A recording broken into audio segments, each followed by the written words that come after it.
오늘 읽은 말씀을 가지고 복음의 핵심, 그 다음에 복음의 전달, 전령 이런 제목으로 함께 은혜를 나누려고 합니다. 여러분, 마가복음은 마가가 쓴 복음입니다. 그죠? 마가가 누구지요? 예수님의 12 제자의 이름 속에는 들어있지 않습니다. 사복음서 우리가 마태, 마가, 누가, 요한복음을 보면 마태와 요한은 예수님의 제자지만은 마가와 누가는요. 마가는 베드로의 제자죠. 그 다음에 누가는 바울의 제자인 것을 보게 되었습니다. 사실 이 마가는 아주 부잣집 마나님의 아들이었습니다. 그의 어머니가 누구냐면 마리아죠. 두 개의 이름을 가졌습니다. 마가는 로마식 이름이고 요한은 유대식 이름입니다. 그래서 마가 요한이라 부르기도 하는 사람이 바로 오늘 마가복음을 쓴 저자입니다. 많은 사람들이 예수님이 마지막 6월절 만찬을 할 수 있도록 큰 다락방을 내어 보인 사람이 누구냐? 마가 요한의 어머니 마리아의 것이다. 그리고는 이제 예수님이 성취하신 다음에 제자들이 돌아와서 이제 120명 정도가 모여서 성령을 기다리지 않습니까? 누구 집에 모였냐면 마가 요한의 집에 모인 것입니다. 그 다음에 베드로가 옥에 갇혔다가 이제 탈주를 하게 되었을 때 그가 제일 먼저 찾아간 곳이 성도들이 기도하고 있던 누구 집입니까? 마가 요한의 집을 찾아간 것을 볼 수가 있습니다. 상당히 큰 집이죠. 부잣집 아들입니다. 어머니가 믿음이 있으니까요. 아들도 믿음이 있었던 것 같아요. 근데 처음부터 그가 믿음이 있는 사람이 안 되었습니다. 우리가 마가복음을 보게 되었으면요. 한 청년이 벗은 몸에 배 호디부를 두르고 예수를 따라가다가 물에게 잡히네. 배 호디부를 버리고 벗은 몸으로 도망하니라. 그런 말씀이 마가복음 14장에 있는데 한 청년이 누구를 말하냐면요. 자기 자신을 말하는 것입니다. 그때만 해도 어렸습니다. 예수님이 잡히실 때 그런 도망쳤던 사람 가운데 한 사람이라는 것을 우리가 좀 생각하시면 참 좋겠다 싶고 그 다음에 이제 바나바와 바울이 1차 전도 여행을 떠날 때 함께 따라갔던 사람이 누구냐면 마가 요한입니다. 바나바가 자기 생집, 자기 조카이기 때문에 적극 추대해서 데리고 왔습니다만 2차 전도 여행 때는 바울이 절대로 못 데리고 온다고 했습니다. 그래서 안 데리고 왔습니다. 나중에 우리가 성경을 보게 되었으면 베드로전서 5장 13절에 베드로가 이렇게 말하고 있는 것을 볼 수가 있습니다. 내 아들 마가도 너희에게 문안한다. 이 베드로가 자기 아들이라고 그랬어요. 마가를. 육신의 아들은 아닙니다만 영적으로 낳은 아들이다. 그렇게 표현하고 바울하고 등이 졌습니다만은요. 우리가 성경을 가만히 읽어보면 디모데후서 4장 11절에 2차 로마 감옥에 투옥되어 있을 때 사도 바울이 이런 말을 합니다. 누가 만나와 함께 있느니라. 네가 올 때에 누구를 데리고 오라? 마가를 데리고. 그가 나의 일에 마다 유익하다. 젊었을 때는 참 어설펐습니다만은 허물이 많았습니다만은요.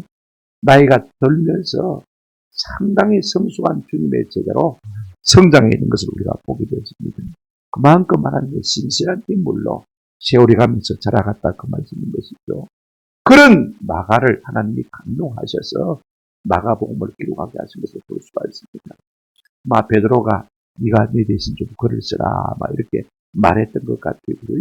베드로에게 들은 복음이 있으니까. 그래서 마가복음을 어떤 사람들은 이렇게 말합니다. 목소리는 베드로의 목소리고 글은 마가의 글이다. 이렇게 말하고 있는 것을 볼 수가 있습니다. 그래서 우리가 이 마가복음을 통해서요. 베드로의 목소리를 많이 들어볼 수가 있습니다. 그런데 이 마가가 오늘 가장 먼저 말하고 싶어하는 것이 무엇이냐? 복음. 오늘 첫 번째로 우리가 생각할 것이 무엇이냐면요.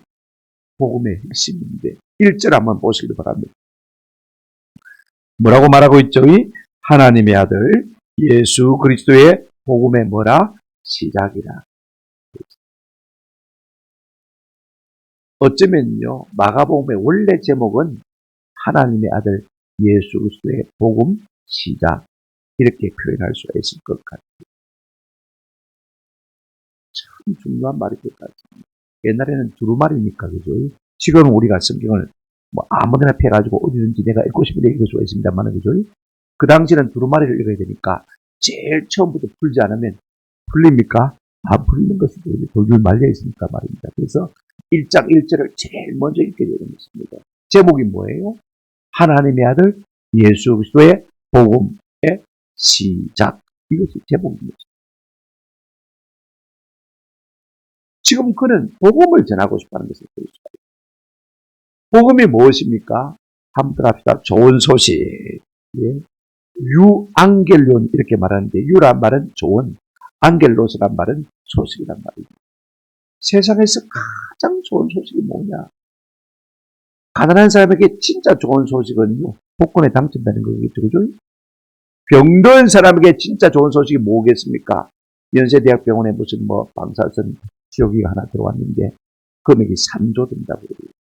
근데 지금 이제 아직까지 설치가 다 안 돼가지고 전립선 암부터 치료를 하는데 오른쪽으로 한번 돌리고 왼쪽으로 한번 딱 누우면 한 2분 30초면 암이 끝내 치료됩니다. 한번 치료받는데 얼마냐? 5천만 원. 5천만 원이라도 암에 걸렸는데 누구든지 고침받고 싶지 않겠습니까? 그죠?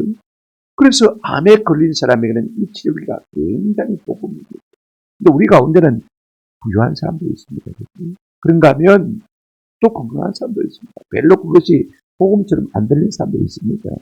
그러나 모든 인류에게 복음이 되는 것이 무엇이냐? 이게 참 중요합니다. 한번 들어갑시다. 의인은 없나니 하나도 없으며 모든 사람이 죄인입니다. 사실은요, 나는 괜찮다라고 생각하는 사람은 여기 앉아있을 필요가 없습니다. 교회 안 다니셔도 괜찮아요. 그런 분들은요, 아무리 교회 다니봐야 하나님의 만지심을 경험할 수가 없습니다. 나는 괜찮다고 생각하는 사람들은요, 아직 예수 못 만난 사람. 진짜 예수를 만난 사람은 나이가 들면 들수록 하나님 앞에 서야 할 시간이 가까우면 가까울수록 나야말로 가장 흉악한 죄님을 자백하지 않을 수가 없는 사람인 것입니다. 아멘? 이것이 진짜 그리스도입니다. 하나님 앞에서 내 자신의 진면목을 살펴보니까 나는 하나님 앞에 턱없이 미칠 수 없는, 하나님 앞에 설 수 없는 죄인인 것을 우리가 다 깨달을 수밖에 없는 것입니다. 모든 사람이 죄인입니다. 죄인된 인생 앞에서 복음이 무엇일까요? 한번 따라 합시다. 예수. 그분이 복음입니다.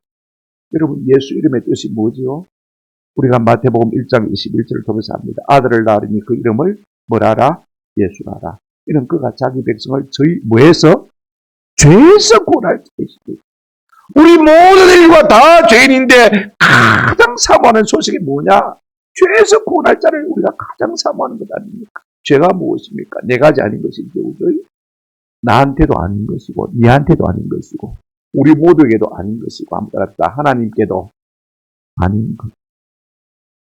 여러분, 내가 내한테 아닌 것 행한 적이 얼마나 많습니까?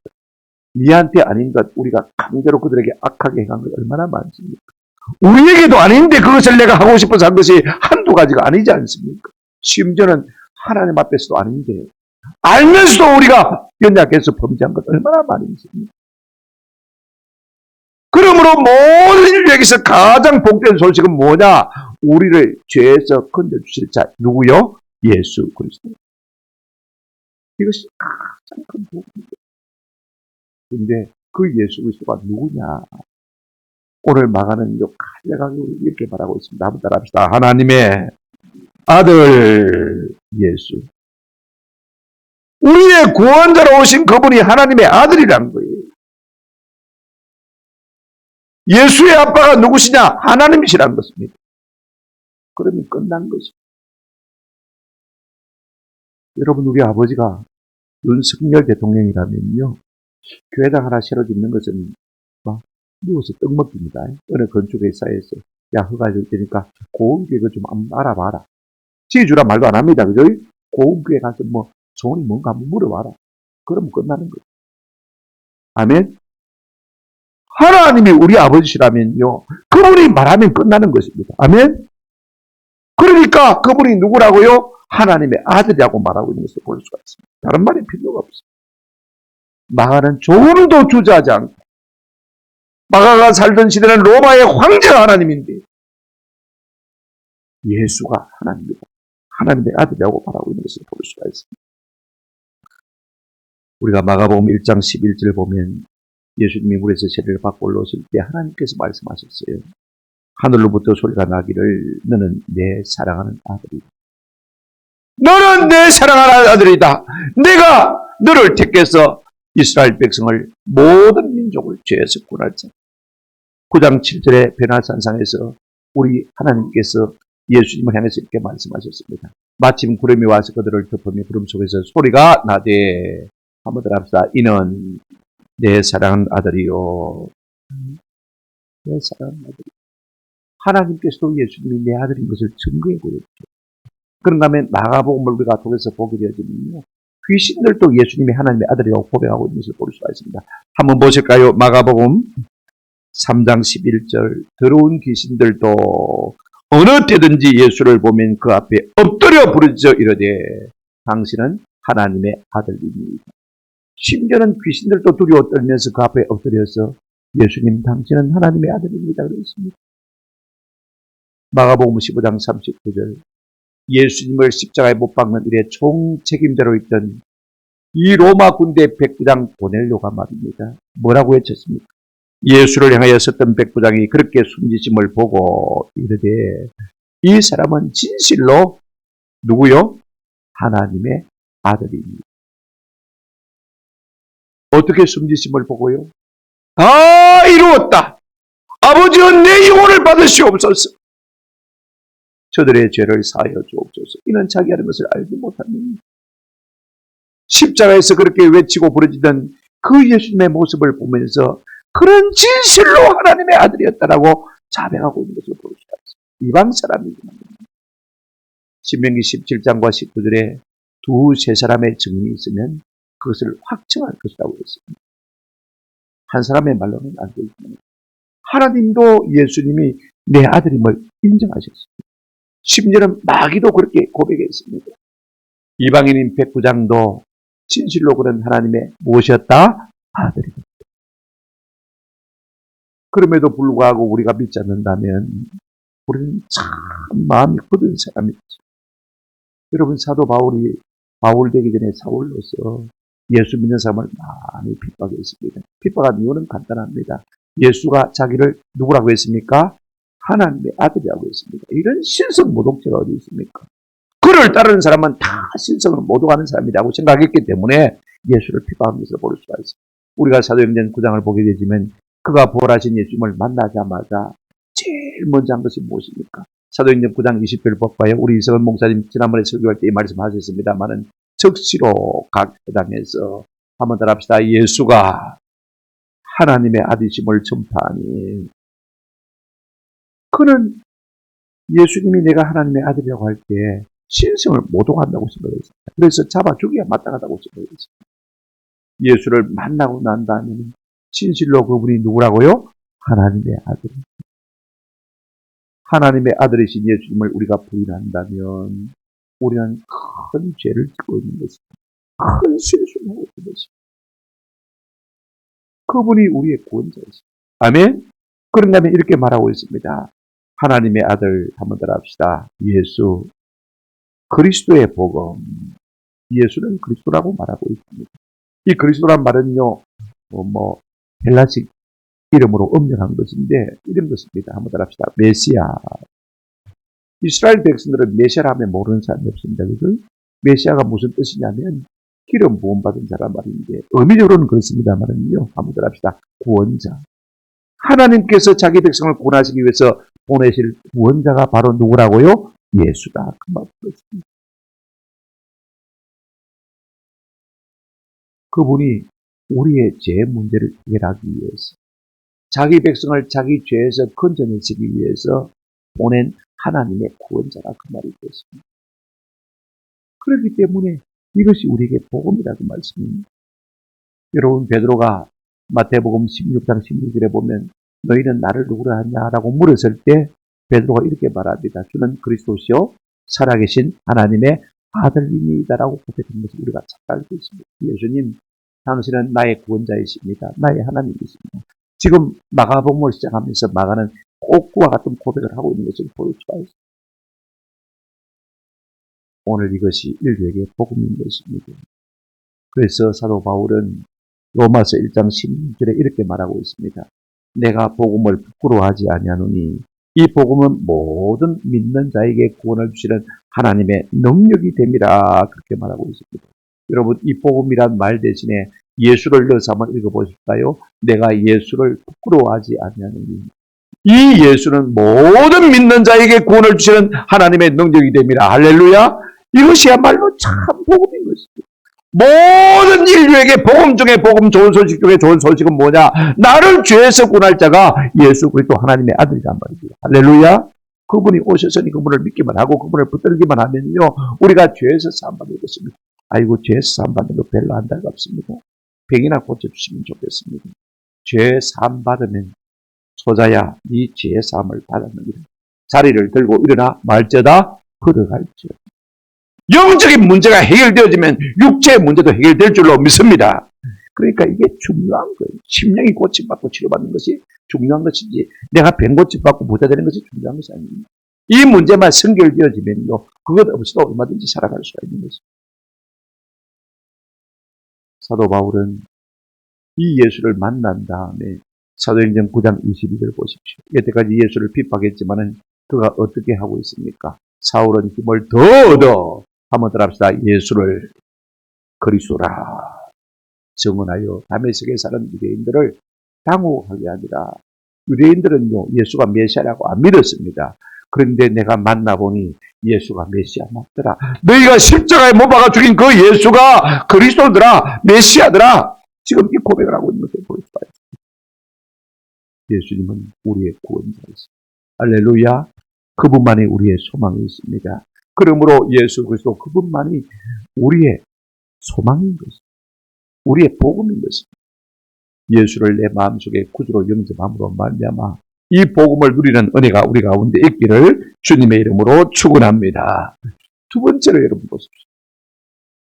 이 구원을 우리에게 주시기 위해서 하나님께서 앞서 전령을 준비하신 것을 우리가 볼 수가 있습니다.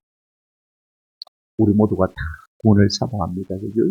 죄사함을 사모합니다만요, 우리에게 구원을 주시기를 더 기뻐하시는 분이 누구시냐? 하나님이십니다. 우리도 그렇게 간절히 죄사함 받고 구원받기를 바라지만은요, 하나님은 우리에게 구원 주시기를 더 기뻐하시는 것을 볼 수가 있습니다. 자기의 아들을 보내시기 위해서 먼저 그 아들의 전령을 보내신 것을 볼 수가 있습니다. 여러분, 군대 다녀온 분들은 다 잘 알지 않습니까? 그 전령이란 말이 무슨 말입니까? 쉽게 말하면 따까리란 말이죠. 소대장 따까리, 중대장 따까리, 대장 따까리입니다. 저도 우리 군종병이 제 따까리. 그래서 야간에 저 철책선을 갖다가 순찰하고 돌고 있었는데요, 저쪽에서 대구리, 그럼 우리가 뭐 해야 됩니까? 뒷다리 그래야 합니다. 구호가 나와야 돼요. 그러면 누구나 묻습니다. 그럼 우리 군종병이 저보고 목사님입니다. 용무는 순찰. 내가 이야기하는 거 아닙니다. 그죠? 누가 이야기합니까? 군종병이 이야기. 소대장이 순찰을 들어도 마찬가지입니다. 용무는 순찰. 그러면 그제서야 단결, 근무중 이상무, 그죠? 그렇다. 이게 전륜입니다. 자기가 자기를 소개하지 않습니다. 그죠? 누가 소개합니까? 전륜이 소개합니다. 우리의 구원자를 보내시기 전에 우리 하나님께서는요, 미리 전령자를 예비하신 것을 볼 수가 있습니다. 2절 보실까요? 선지자 이사야의 글에 내가 내 사자를 네 앞에 보내노니 그가 네 길을 준비하리라. 선지자 이사야의 글이라고 했지만요, 사실은 우리가 어디에서 이 말씀이 나오냐 하면 한번 따라합시다. 말라기 3장 1절입니다. 제가 읽어드리겠습니다. 만군의 여호와 이르노라, 보라 내가 내 사자를 보내리니 그가 네 앞에서 길을 준비할 것이요, 이렇게 말하고 있는 것을 볼 수가 있습니다.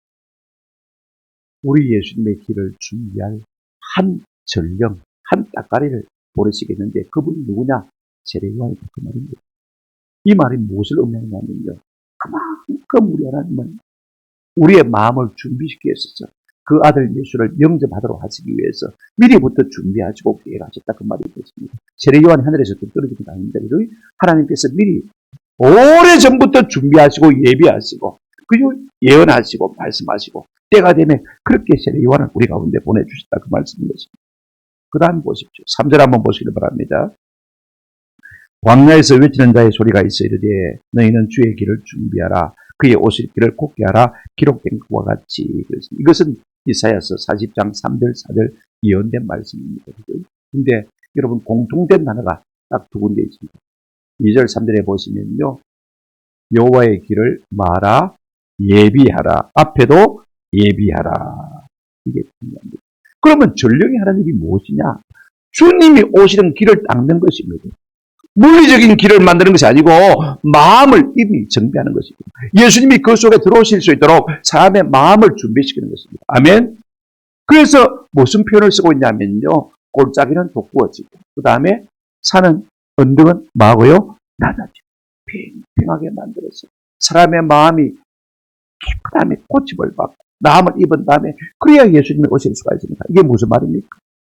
죄로 말미암아 자존감이 낮아진 사람들의 마음을 뭐하고요? 돋구어 주는 것입니다. 괜찮아. 나는 절망이다. 나는 소망이 없는 존재입니다. 낙심하고 절망하고 있는 사람들의 마음을 위로하시고 격려하셔서 예수를 영접해라. 그러면 네가 산다. 이것이 전령이 하는 것을 볼 수가 있습니다. 그 다음에 마음이 높아진 사람, 마음이 교만한 사람 어떤 사람입니까? 내가 가진 것 있다고, 지 있다고, 명예 있다고, 그죠? 교회에서도 얼마든지 교만한 사람이 있을 수가 있습니다만은요, 그런 사람이 예수님의 복음을 듣고 예수님을 마음속에 영접하게 되어지면 그거 아무것도 아님을 고백하게 되어집니다. 내가 부자라고 교만했는데, 내가 마음이 별도 교만했는데, 그런 사람일수록 한번 따라합시다. 나는 벌레만도 못한 죄인입니다. 자기의 미모를 앞세워서 자랑하던 그런 사람들도요, 진짜 예수를 영접하게 되어지면 그 마음이 낮아져서 나는 벌레만도 못한 죄인입니다. 저는 우리 다른 저 가운데 그렇게 고백하는 사람을 들어봤어요. 얼마나 인물이 좋은지. 예수를 만나고 나니까 나는 벌레만도 못한 죄인입니다. 교만한 마음은 낮아지고 좌절하고 절망하고 낙심한 심령은 돋구어져야 예수님을 마음속에 영접할 수 있으니까 이 일을 위해서 이제 세례 요한을 하나님이 준비하셨다라고 말하고 있는 것을 볼 수가 있습니다. 전령이 온 이유가 뭐냐? 우리 주님이 오시는 길을 예비하는 것입니다. 그럼 그 길이 뭐냐? 한번 따라합시다. 회개. 회개한 심령을 타고 우리 주님이 우리 가운데 오시는 것입니다. 여러분 가운데 주님을 참으로 만나기를 원하시는 분이 있습니까? 내가 죄인임을 고백하시는 은혜가 있기를 주님의 이름으로 축원합니다. 내가 하나님 죄인입니다. 용서받을 수 없는 죄인입니다. 제가 구체적으로 어떤 죄인인지 제가 말씀 안 드려도요. 성령께서 우리를 감화하시면요. 사도 바울도 그랬지 않습니까? 나는 죄인 중에 한번 더 합시다. 괴수로다. 그와 같은 성자가 없는 자기가 하나님 앞에서 자기의 모습을 비춰보니까 죄인 중에 괴수라고 고백한 것을 볼 수가 있습니다. 아이고 참 내가 회개할 것이 뭐가 있나. 그런 사람은 절대로 예수님을 만날 수가 없습니다. 교회를 다니면서도 교양으로 다니는 사람들이 있지 않습니다. 나는 회개할 것이 없다고 생각하는 사람은 죽을 때까지 예수를 못 만납니다. 그냥 종교인으로 살고 있는 거죠. 내가 죄인 절감이 되어져야 오라 나는 공관자로다. 이 사망의 몸에서 누가 나를 건져내랴. 내 심령 깊은 곳에서부터 철교가 터져 나오지 않은 사람은요. 평생 교회 다니도 예수를 못 만나는 사람입니다. 한번 더 합시다. 회개가 길입니다. 그 길을 타고 예수님이 내 가운데 오실 수 있게 되는 거예요. 목사라고 해서 예수 만나는 것이 아닙니다. 내 심령 가운데 내가 하나님 앞에 공고한 죄인임을 고백하지 않고서는 예수님 우리 가운데 오실 수가 없는 거예요. 이 일을 하도록 하기 위해서 예수님을 보내시기 전에 우리 하나님께서 미리 예수님의 전령으로 세례 요한을 정해 놓았다. 그 말이 2절 3절에 있는 말씀입니다. 그러면 전령인 세례 요한은 어떻게 전령의 역할을 했느냐, 어떻게 복음을 전달하는 전달자의 역할을 했느냐, 이게 참 중요합니다. 우리가 이 세례 요한의 모습을 보면서 우리도 복음의 전달자가 되어야 되는데, 그죠? 우리가 예수 만난 사람이고, 우리 예수님 마태복음 28장 19절 20절에서 너희가 가서 모든 족속으로 제자를 삼으라고 우리에게 그런 사명을 주셨지 않습니까? 우리가 복음의 전달자가 되어야 되는데 어떻게 해야 합당한 복음의 전달자가 될 수 있는지를 우리가 이 세례 요한의 모습을 보면서 좀 알았으면 좋겠다. 도전을 받았으면 좋겠습니다. 4절 한번 보시기 바랍니다. 세례 요한이 광야에 이르러 기록된 것과 같이 그들 미리 하나님이 예언하신 그대로 그가 광야에서 복음을 전하는 것을 볼 수가 있습니다. 여러분 장사도 목입니다. 교회도 목입니다. 우리 교회만큼 부산시에서 좋은 목을 차지하고 있는 교회가 없을 것입니다. 그러면 벌써 차고 넘쳐야 될 일을 부정교회보다 크게 안 되겠습니까? 여러분 그러나 그래서 교회는요 목이 좋다고 저절로 부흥합니다. 교회에 있어야 할 것이 있습니다. 교회가 좋은 전달자가 될 때 진짜 교회다운 교회가 될 수 있는 것입니다. 오늘 이 모습 우리가 세례 요한을 통해서 한번 살펴보실까요? 첫째로 여러분 세례 요한의 메시지입니다. 4절 한번 보십시오. 우리 같이 한번 읽어보시겠습니다. 시작. 세례 요한이 광야에 이르러 죄 사함을 받게 하는 회개 세례를 전파하니.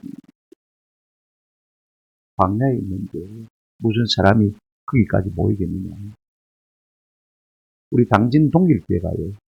저 바닷가에 10월에 초원에 교회 들어갈 수 있는 길도 없어가지고 처음에 논두렁으로 다녔어요. 지금 길을 내서 이제 겨우 차 한 대 정도 들어갑니다만 여러분 저기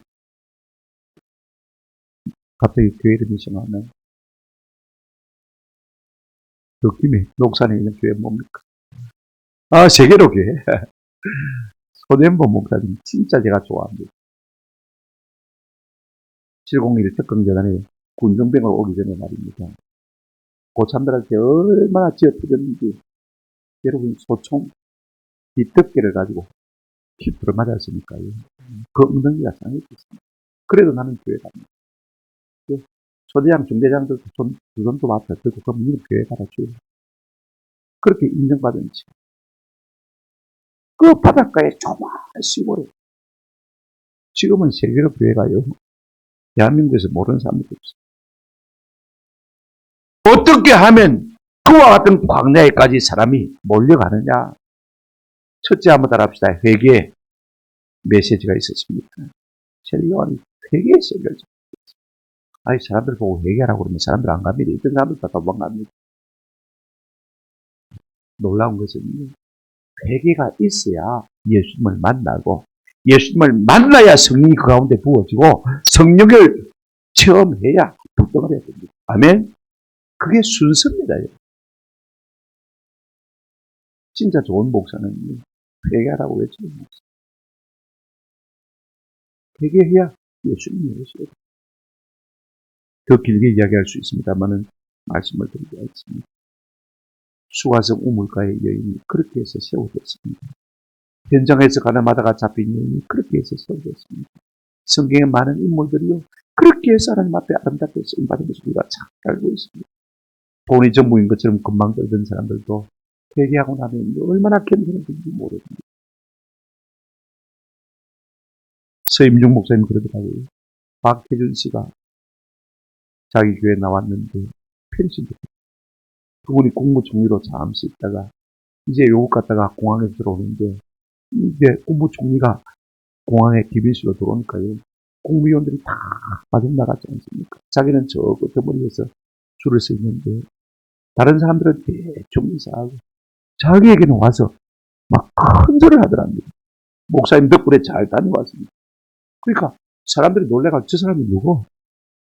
아이고 목사님. 그 마음속에 회개하고 복음이 들어오니까요. 사람이 그렇게 낮아진 것을 우리가 볼 수가 있지 않습니까? 주여 벌레만 동동. 주의 길을 예비하라. 그것이 무엇입니까? 한번 따라합시다. 회개, 세례. 내가 주님이 생각나거든요. 자꾸 회개하시면 그 회개한 자리로 성령께서 우리 가운데 오시고 은혜를 주시고 능력을 주실 줄로 믿습니다. 여러분 그것이 있으니까 사람들이 광야까지 가는 거예요. 두 번째 세례 요한의 모습을 한번 보십시오. 5절 보실까? 6절 보시면 세례 요한의 삶입니다. 요한은 낙타 낙타 트롯을 입고 허리에 가죽띠를 띠고 메뚜기와 석청을 먹었더라. 저 뒤에 넘겨주시면 됩니다. 요한 입은 옷을 한번 보십시오. 낙타 트롯을 입었습니다. 여러분, 낙타 트롯은 옷이 아닙니다. 쉽게 말하면 낙타들이 광야에서 죽습니다. 시체는 다 썩어 없어지고 껍데기만 남아있거든요. 그 하나 뒤집어 쓴 거예요. 냄새 납니다. 무슨 무도질을 했겠습니까? 그게 불렁거리니까 노끈을 가지고 하나 잡아 끌어낸 것입니다. 그렇게 입고 살아있어요. 먹는 것이 무엇입니까? 광야에 있는 곳이라고는 메뚜기밖에 없으니까, 그죠? 그 다음에 디저트로 뭘 먹었습니까? 석청 돌뿌리입니다. 그죠? 돌들이 돌에다가 꿀을 집을 지으니까 말입니다. 그거 뜯어먹고 삽니다. 우리 보고 그렇게 살아라면 못 살 것입니다만은요. 그렇게 살아있어요. 그럼 우리가 다 그렇게 살란 말인가? 그렇게 살라는 말은 아니지. 철저하게 단순한 삶을 살라는 것입니다. 오늘 우리가 심플 라이프라고 말하지 않습니까? 있지만은 복잡하게 살 건 뭐 있노? 좀 간단하게, 집도 간단하게, 그죠? 삶도 간단하게. 호화스럽고 사치스러운 삶이 아니라 정말로 필요한 것만 있으면 되는 단순하고 소박한 청결한 삶을 사는 것입니다. 자기 절제의 삶을 사는 것을 볼 수가 있습니다. 그 어디에 살았습니까? 광야에 사니까 많은 것이 오히려 거추장스럽습니다. 짐이 많은 애 많을수록 여행하는 사람들은요, 훨씬 더 거추장스럽습니다. 그래서 올해 여행을 많이 다녀본 사람들은요, 절대로 가방 2개 이상 안 들고 갑니다. 그것도 참 많은 가방. 그거 하나 딱 들고 갑니다. 여러분, 제주도만 가도 사람들이 전부 캐리어 들고 가는 겁니다. 근데 진짜 제주도 많이 갔다 온 사람들은요, 그냥 딸랑딸랑 가방 하나 들고 그냥 비행기 안에 그냥 탄 것을 볼 수가 있어요. 무엇이 중요하냐? 이 세상의 삶이 중요한 것이 아니라는 거예요. 내가 전해야 할 사명, 그 복음이 중요한 것이기 때문에 그런 것은 별로 중요하지 않다는 것이죠. 우리가 열왕기하 1장 8절을 보게 되면 엘리야가 그런 삶을 살았습니다. 오늘 이 세례요한이요, 엘리야의 흉내를 그대로 내고 있는 것을 볼 수가 있습니다. 오리라고 한 엘리야가 바로 세례요한이거든요. 예수님도 그렇게 말씀하셨잖아요. 그 엘리야의 심령과 능력을 가지고 일하는 것을 우리가 볼 수가 있습니다. 여러분, 그의 삶이요, 그의 말보다 더 크게 말했습니다. 그와 같은 세례요한의 삶을 보면서 많은 사람들의 마음이 녹아진 것입니다. 우리는 전부 가짜다. 우리는 전부 껍데기 아무것도 아니다. 그의 말보다도 그의 삶이 더 크게 말하니까 사람들이 광야에 있는 세례요한을 버리고 찾아나온 것을 볼 수가 있습니다. 그런가 하면요, 그의 메시지입니다. 7절, 8절 한번 보시기 바랍니다. 그가 전파에 이르되 나보다 능력 많으시니가 내 뒤에 오시나니 나는 굽혀 그의 신발끈을 풀기도 감당하지 못하겠노라. 나는 너희에게 물로 세례를 베풀 거니와 그는 너희에게 성령으로 세례를 베풉니다.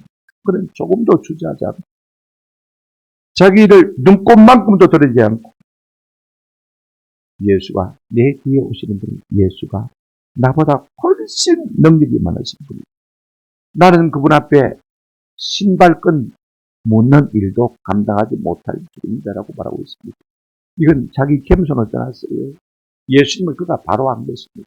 내가 우리 하나님을 바로 알면요, 그 앞에 녹아질 수밖에 없잖아요. 자기는 사람이지만 예수님은 누굽니까? 하나님이신 것입니다. 그래서 나를 보지 말고 자꾸 사람들로 하여금 예수님을 바라봐도 가르치고 있는 것을 볼 수가 있습니다. 그러니까 사람들이 세례요한을 통해서 예수를 보고 구원을 받은 것 아닙니까? 겸손해서는 말이 안 됩니다. 나는 인간이고 우리 예수님은 하나님이시라는 것입니다. 그러므로 나는 반드시 샤이하겠고 그럼 반드시 화해하리라. 그가 그렇게 고백한 것을 우리가 잘 알고 있지 않습니까? 그는 증인으로서 참 본이 된 사람입니다. 우리가 다 예수님의 증인으로 살아야 할 사람인데 누구에서 배우게 될 것이고 세례요한에게서 배우게 될 것입니다. 그는 오직 예수님만 드러내고 자랑하고 있습니다. 나는 물로 세례를 주거니와 그는 아무 사람보다 성령으로 세례를 주고 있습니다. 물은요, 겨우 씻는 것밖에 못합니다. 물리적인 변화밖에 못 줍니다.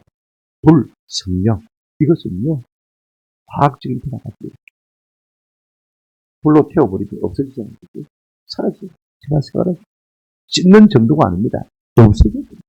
녹여버리고 다른 것으로 바꿔버립니다. 사람의 존재 자체를 바꿀 수 있는 사람은 누구냐?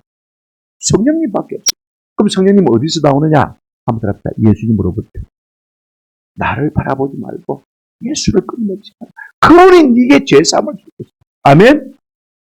지금 끊임없이 세례 요한은요 예수님을 바라보게 하는 것을 볼 수가 있습니다. 이것이 전령으로서의 전달자로서의 세례 요한의 삶인 것을 볼 수가 있습니다. 그런 메시지가 분명했습니다. 그는 겸손하고 절제하는 삶이었습니다. 그는 주님만 가르쳤습니다. 우리가 사역을 하다 보면요 일이 잘 되면 내가 잘나서 그냥 우리가 착각할 수 있습니다. 그런 사람은 하나님이 안 쓰십니다. 그런 사람은 농면할 수가 없어요. 아무리 내가 섬기는 교회가 부흥해도 내가 한 것이 아닙니다. 주님이 하셨습니다. 주님을 가르치고 주님을 자랑할 때 하나님께서 그를 부르셔서 오래 사용할 수가 있는 말씀을 맺습니다. 의미는 없습니다. 모든 사람이 다 죄인입니다. 죄인된 인류에게는요 복음은 예수밖에 없습니다. 예수 그분이 하나님의 아들이십니다. 아멘. 그분이 우리의 모든 문제를 해결할 것입니다. 그분이 우리를 죄에서 건지실 구원자이십니다. 세상에서 모든 것을 다 내려놓더라도 가장 복음 중에 복음 되신 예수도 그분 끝까지 죽음의 순간까지 붙들고 놓지 않는 은혜가 있기를 주님의 이름으로 축원합니다. 인류의 소망은 예수 외에는 우리의 소망이 없는 것입니다. 여러분 과학 아닙니까? 우리나라가요 얼마나 과학이 발달했는지 여러분 놀라실 정도입니다. 제가 저번에 화면을 통해서 잠시 네이비 씨 고스트란 해군 작전을 봤는데 30년 전에 해군이 아니다. 이제는 우리도요 항공모함이 있습니다. 내가 이렇게 하면 여러분들이 아마 안 믿을지 모르겠지만 잠수함은 벌써부터 있습니다. 지금 세계적인 전투기 1등 국가가 우리나라입니다. 미국에서 심지어 우리나라 K-54관리가 애를 쓰고 있습니다.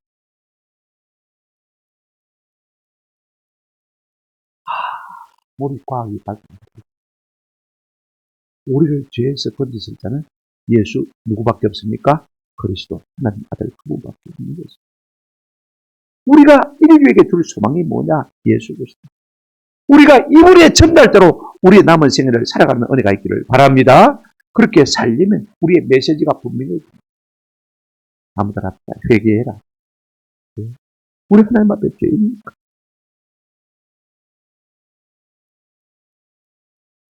이게 중요해요. 우리가 우리의 죄를 자백하면요 하나님의 성령이 우리 가운데 역사하는 것을 우리가 느끼게 될 것입니다. 이번 주일 이후로 오늘 우리가 한번 우리 하나님 앞에서 우리의 죄들을 내어놓고 회개 다음 주일부터는요 성령의 세례가 우리 가운데 부어질 줄로 믿습니다. 그러면요 우리 교회가 어디든지 상관이 없습니다. 해마다 배가는 놀라운 역사에 날 것입니다. 그리고 우리의 입이 열릴 것입니다. 우리가 다 마음은 있죠. 예수 자랑하고 싶습니다. 남편한테도 아들한테도 우리가 예수 말하고 싶습니다. 입이 딸마다 많은데 막상 엄마 무슨 말 하려고 해보세요. 그래서 괜찮다 막 됐다. 말 못합니다. 왜? 성령이 내 속에 안 계시니까 충만하지 못합니다. 겨우 예수 믿는 믿음만 주셨지 충만하지 못하니까 우리가 다 예수를 부끄러워하고 버거리 인생으로 살아가고 있는 거 아닙니까? 충만한 삶을 살리면 회개하고 그 다음에 우리가 어떻게 되겠습니까? 라이프 스타일을 단순하게 만들어야 됩니다. 금욕주의라 살라는 말 아닙니다. 내가 괜찮게 살지만은요 그런 것들이 중요한 것이 아니라 내가 전해야 할 사명, 소명, 복음이 중요하기 때문에 그런 것들은 간과하는 것입니다. 뒷전으로 미루는 것입니다. 이것이 참 성령 받은 사람의 능력 있는 삶이 되게 만드는 것을 볼 수가 있습니다. 그런가 하면요 우리가 진짜 중요한 것은 나를 드러내면 안 됩니다. 우리가 코리텐범 하면 그 독일 나치차에서 그 나치 가스 수용소까지 갔다가 살아온 사람 아닙니까? 이분이 살아서 간증하기 시작할 때 온 유럽 교회가, 온 미국 교회가 은혜를 받아요. 그래서 가는 곳마다 할렐루야, 찬양과 감사와 눈물과 감기가 넘쳤고 이분이 간증할 때마다 박수가 할때로 흘러넘쳤어요. 그런데 진작 본인은요, 온 교인들이 그렇게 은혜 받고 기뻐하고 좋아하는데도 불구하고 아무런 표정의 변화가 없습니다. 그래서 그것을 면밀하게 살피던 기자가 물었어요. 여사님, 기쁘지 않습니까? 물었더니 이분이 하는 말이 무슨 말이냐면 나귀가 착각하면 주인이 쓰겠습니다. 무슨 말인지 몰라서 의아해하는 이 기자에게 구리탐정이 설명을 해줍니다. 예수님이 예루살렘에 입성하실 때 나귀를 타고 입성하시는데 사람들이 연도에 서가지고 옷을 벗어서 깔고 종려가지를 꺾어가지고 호산나 흔들면서 열광하고 박수갈채를 보냈지 않습니까? 그 박수갈채가 누구를 향한 것입니까? 누구를 향한 것이죠? 예수님을 향한 것이지. 그런데 나귀가 사람들이 자기를 향해서 박수갈채를 보낸 줄 알고 착각하고 있으면 그 예수님 어떻게 하시겠습니까? 나귀를 갈아타는 거죠. 오늘 우리가 들었으면 주께서 나를 통해서 일하신다 할지라도 여전히 내가 나를 드러내지 아니하고 우리 주님만 드러내면 우리 주님이 아름답게 우리를 주님 하시는 그날까지 사용하실 줄로 믿습니다. 이와 같은 겸손이 우리 가운데 있기를 주님의 이름으로 축원합니다. 아멘.